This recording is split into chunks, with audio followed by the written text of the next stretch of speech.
Little kids do and say some pretty funny things. Like this picture. I'm not sure how I feel about this. Or I once heard about children who were asked what people do on dates. An 8-year-old girl said, "Dates are for having fun, and people should use them to get to know each other. Even boys have something to say if you listen long enough." Or one 10-year-old boy said, "On the first date, they just tell each other lies, and that usually gets them interested enough to go out for a second date." Ah, the wisdom of children. As a missionary, I once heard a little girl say something funny that I still remember. My companion and I were knocking on doors. At one home, a 4 or 5-year-old girl answered the door. "Hello," I said. "Is your mom home?" She said, "My mom told me to tell you that she's not home right now." I said, "Okay, could you go ask your mom when she'll be home?" "Sure," said the girl. She turned around and yelled upstairs, "Hey, Mom, when will you be home?" Well, I heard a lot of excuses on my mission, and honestly, I still make some myself. But I try not to because of something Jesus Christ said in the first section of the Doctrine and Covenants. It's a simple one-liner. "What I have spoken, and I excuse not myself." Jesus Christ doesn't make excuses. There's a lesson in that for us. We shouldn't make excuses either. Think about your life. Have you made any excuses in the past couple of days? I used to think it was fine to make excuses, but that changed when Elder Lynn G. Robbins of the Quorum of the 70 visited my mission. At a mission conference, he taught us something I will never forget.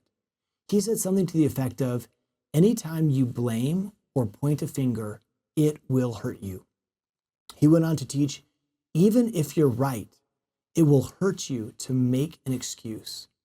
I love that phrase. Even if you're right, it will hurt you to make an excuse. There are many excuses we might be tempted to make. On one occasion, Alma was talking with his son, Corey Anton. Corey Anton had made some serious mistakes by inappropriately pursuing a woman while he was on a mission to the Zoramites. While we only hear Alma's side of the conversation, it seems like Corey Anton tried to justify his behavior. Alma told Corey Anton she did steal away the hearts of many, but this was no excuse for thee, my son. Everyone else is doing it was no excuse. The opposite of making excuses is accepting responsibility for the choices we make. In the same father-son conversation, Alma told Corey Anton, "Acknowledge your faults and that wrong which ye have done." Acknowledge your faults. In other words, if you've made a mistake, admit it. Take responsibility. Ultimately, Alma told Corey Anton, "Do not endeavor to excuse yourself in the least point." So how can we tell if we're making excuses or taking responsibility? A major way we can tell the difference is in the language we use. Language that accepts responsibility says that we are in control of our choices. But Elder Dale G. Renlund taught, "Blaming others, even if justified, allows us to excuse our behavior. By doing so, we shift responsibility for our actions to others.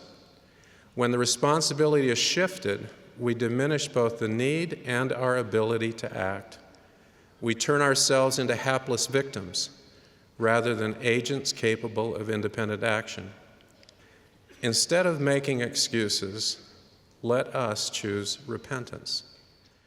We know that making excuses weakens us. What happens when we take responsibility? In his book, Love is a Choice, Elder Lynn G. Robbins wrote, "The day you eliminate excuses from your life is the day you take back control of your life, and when positive outcomes begin to increase." We should be of the attitude, "I'm in charge of my life and I wouldn't have it any other way." I know that we find power and strength in our lives when we stop making excuses and instead take full responsibility for our actions. When I think about Jesus Christ, I remember that the night before his crucifixion, he could have made an excuse for why completing his atoning sacrifice would be too hard. But Jesus Christ didn't make excuses. We will grow closer to him as we follow his example. I love that he says, "I excuse not myself."